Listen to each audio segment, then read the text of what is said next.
நாம் அறிந்தவரை அரசியல் என்பது வாழ்க ஒழிக கோஷமிடுவது, முழக்கமிடுவது. எம்ஜிஆர் வாழ்க, கருணாநிதி வாழ்க, ஜெயலலிதா வாழ்க, ஸ்டாலின் வாழ்க, உதயநிதி வாழ்க, இன்பநிதி வாழ்க என்று வாழ வைத்து விட்டு நாம் சாவது. இதுதான் அரசியல். 1000 500 காசை வாங்குவது, வரிசையில் நின்று வாக்கு செலுத்துவது, வாக்கியரிசை போட்டு சாவது. இதுதான் நாம் இதுவரை பார்த்த அரசியல்.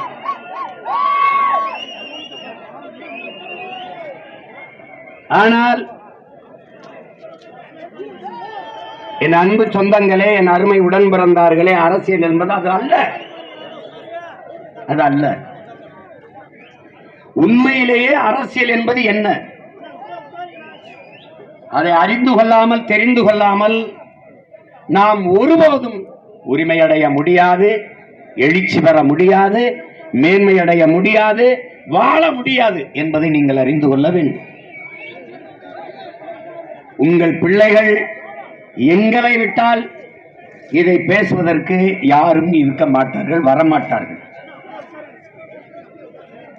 அவர்களின் நோக்கமெல்லாம் நம்மை எப்படியாவது ஏமாற்றுவது. உங்கள் பிள்ளைகள் எங்களின் நோக்கமெல்லாம் இந்த நிலையில் இருந்து எப்படியாவது எல்லாவற்றையும் மாற்றுவது. இதுதான் எங்களுடைய நோக்கமும் கனவு. இங்கே பேசிய என் தம்பிகள் எல்லாம் சொன்னார்கள், அரசியல் புரட்சியாளர், ரஷ்ய புரட்சியாளர் லெனின், என்னிலும் இளைய என் தம்பி தங்கைகள் இதில் சிந்தனையில் ஏற்றுக்கொள்ள வேண்டும். லெனின் அவர்கள் ஒவ்வொரு மனிதனின் ஒவ்வொரு வார்த்தையிலும் அரசியல் பிறக்கிறது என்கிறார். அங்க என்ன சட்டம்? அரசியல். அங்கேயே 4 பேர் கூட்டமா நிக்கிறீங்க, அரசியல். கொஞ்சம் வழி விடுங்க, நான் போகணும், அரசியல். எதெல்லாம் அரசியல் கேளு. நீ ரொம்ப எளிமையா சொல்றீங்கல்ல, சேகவர சொல்றான், பசியோடு இருந்தார்கள் மக்கள், உணவளித்தேன், என்னை மனிதாபிமானி என்றார்கள்.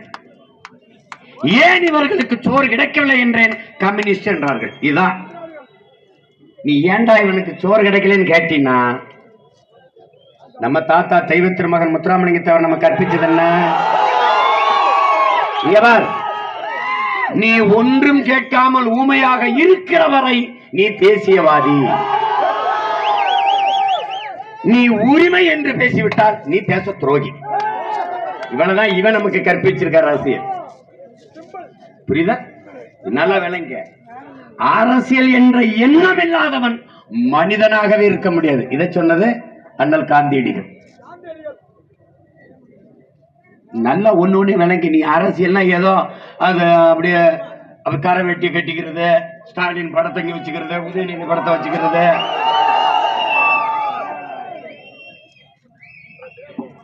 அதெல்லாம் இல்ல. கரை வேட்டி கட்டினா கூட வேட்டிலோட கரை இருக்க கூடாதுன்னு பாரு. அண்ணன் தம்பி எல்லாம் பேண்ட் போட்டு சுத்துறோம் பார்த்து. எதுக்கு ஜீன்ஸ் பேண்ட் போடுறது? எவனாவது வந்தான்னா எத்துறதுக்கு தடுக்க கூடாதுல்ல. அதுக்காக காலை எவ்வளவோ இருக்கு வேணாலும் தூக்கலாம். அதுக்குதான் இங்க பாரு, நல்லா அண்ணன் சொல்றது கேட்டுக்க. உனக்கு எவனும் சொல்லித்தர மாட்டான், உன் கூட பிறந்த நான் தான் அக்கறையில சொல்லித்தரணும். அரசியல் வேண்டாம் என்று நீ விலகி நிற்கலாம், ஆனால் அரசியல் ஒருபோதும் உன்னை விட்டு விலகி நிற்காதுங்கிற அரிஸ்டாட்டில்.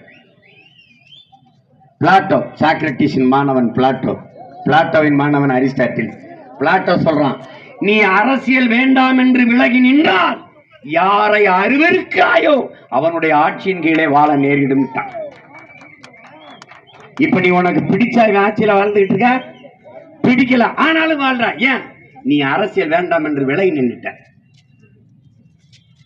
இவன் சொல்லுவான், அரசியல் ஒரு சாக்கடை. நீ மூக்க பிடிச்சுக்கிட்டு சாக்கடை இருக்கு, மூக்க பிடிச்சுக்கிட்டு மூடிக்கிட்டே போனீங்கன்னா 300 ஆண்டுகள் ஆனாலும் அது சாக்கடை தான். ஆனால் மூழ்கி எடுத்து சுத்தம் செய்பவன் யார் என்ற கேள்வி எழுப்பினா அது ஓ வேலை, ஏ வேலை. அதே சாக்கடையை பூக்கடையாக மாற்ற முடியும் கற்றவர்கள், உண்மையானவர்கள், நேர்மையானவர்கள். அந்த அரசியல் செய்ய வந்துட்டா எல்லாம் நீ என்ன செய்யற? கற்றவன் தான் மற்றவருக்கு வழிகாட்ட வேண்டும். ஆனால் கற்றவன் எல்லாம் எதுக்கு இந்த அரசியல் என்று விலகி நிற்பதால் கயவர்கள் அதை நிலைத்து விடுகிறார்கள். இதான் இங்க இருக்கிறது. சீன புரட்சியாளர் மாசத்தும் சொல்கிறான், என் உடன் பிறந்தார்களே, வெற்றிடம் என்ற ஒண்ணு உலகத்தில் கிடையாது, காற்று நிரப்பி விடுங்கிறான். ஒரு அறை இருக்குன்னு வச்சுக்கோ, ஒரு அறை இருக்கு, அதுல ஒண்ணுமே இல்ல. ஒரு வீடு இருக்கு, ஒரு கட்டடம் ஒண்ணுமே இல்ல, ஆனால் காற்று நிரப்பிடும்ன்றான். ஒரு குடம் இருக்கு, ஒரு பானை எதுவுமே இல்ல, ஆனால் காற்று இங்க நிரப்பிடும். வெற்றிடம் என்பதே கிடையாது, காற்று நிரப்பிவிடும். கற்றவர்கள் நிரப்பாத இடத்தை கயவர்கள் நிரப்பி விடுவார்கள். இவ்வளவுதான். நீ நல்லவன் விலகி நின்றாய், கெட்டவன் இங்க வந்துட்டான். இப்ப கெட்ட வெளியே போகணும்னா நல்லவன் உள்ள வந்து அரசியல் செய்யணும். That's all your honour. நீ படிச்சவன் இந்த நாட்டில் ஒரு கேடுகட்ட அமைப்பு முறை இருக்கு. உடன் பிறந்தார்களே, நீதிபதி அரசியல் பேசக்கூடாது, ஆசிரியர்கள் அரசியல் பேசக்கூடாது, மருத்துவர்கள் அரசியல் பேசக்கூடாது, ஆசிரியர்கள் அரசியல் பேசக்கூடாது. ஆனா அடி முட்டாள்கள், நாட்டை ஆள்பவர்கள் அரசியல் பேசலாம். எப்படி இருக்கு? மாணவர்கள் ஆசிரியர் அரசியல் பேசக்கூடாது, ஆனால் மாணவர்கள் வரிசையில் நின்று ஓட்டு போடலாம். எப்படி இருக்கு? இவங்க ஒரு அமைப்பு வச்சிருக்காங்க பாரு, 25 வயசானால் தான் தேர்தலில் போட்டியிட முடியும். ஆனா 21 வயசுலேயே ஒருத்தன் கலெக்டர் ஆகி தேர்தலை நடத்திட முடியும். எப்படிப்பட்ட அமைப்பு பாத்துக்க. முட்டாப்பல ஒருத்தன் ஐஏஎஸ் ஆகி மாவட்ட ஆட்சியர் ஆகி கலெக்டர் ஆகி தேர்தலை கண்டக்ட் பண்ணிட முடியும், நடத்திட முடியும். அவனால தேர்தலை நடத்திட முடியும். ஆனால் 25 வயது வந்தால் தான் தேர்தலில் போட்டியிடுகிற தகுதி வருது. 20 வயதுல தேர்தலை நடத்துகிற தகுதி வந்துருது. இது ஒரு கேடுகட்ட கேவலங்கட்ட அமைப்பு. 18 வயசுல நீ ஓட்டு போடலாம், ஆனால் 25 வயசுல தான் போட்டி போடலாம். எப்படி இருக்கு? கற்றவர்கள் உள்ள வரக்கூடாது, மாணவர்கள் அரசியல் பேசக்கூடாது, ஆனா மாணவர்கள் ஓட்டு போடலாம். அரசியல் பேசணும்டா. எந்த தேநீர் விடுதியில தயவு செய்து இங்க அரசியல் பேசாதீர்கள் என்று எழுதியிருக்கோ அங்க போய் தயவு செய்து தேநீர் குடிக்காத. இங்க அரசியல் பேசுங்கள் என்று எழுதியிருக்காங்க. நம்ம போய் தண்ணீர் குடி. அரசியல் இல்லாம ஒண்ணுமே இல்லை. என் உடன் பிறந்தார்களே, அரசியல் என்பது அறிவியல், புவியியல், அது போல இயற்பியல், உயிரியல் போல அரசியல் ஒரு வாழ்வியல். அதை கத்துக்க. உன் பிறப்பிலிருந்து இறப்பு வரை ஒவ்வொன்றையும் தீர்மானிப்பது அரசியல். அரிசி 1 கிலோ 200 ரூபாய், பருப்பு 1 கிலோ 25 ரூபாய், தக்காளி 200 ரூபாய், வெங்காயம் 150 ரூபாய், எண்ணெய் 15 ரூபாய், இதையெல்லாம் தீர்மானிப்பது அரசியல். நீ தன்தினமும் வணங்குறிய கோயில் 5 வேளை பூஜை தீர்மானிக்கிறது அரசு, அறநிலைத்துறை. இந்த கோயில் அன்னதானம் அதை தீர்மானிப்பது அவன் தான். இப்ப எல்லாவற்றையும் தீர்மானிப்பது அரசு.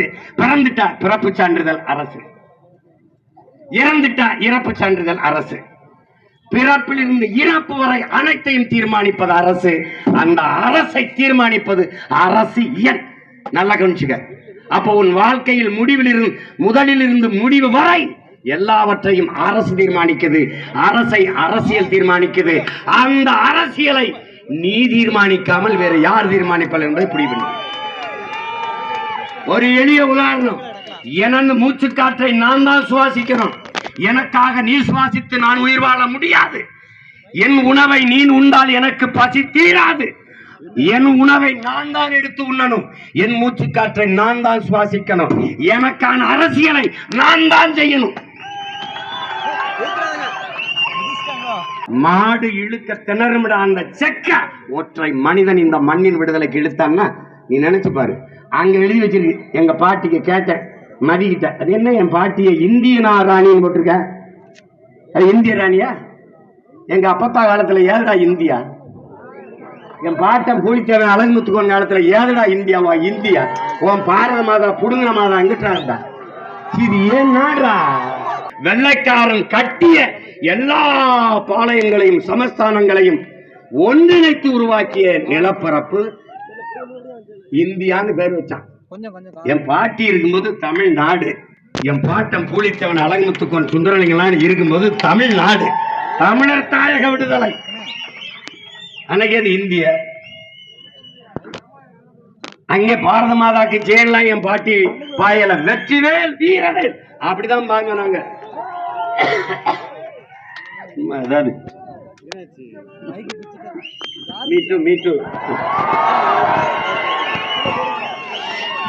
நான் உன்னை ரொம்ப நேசிக்கிறேன்.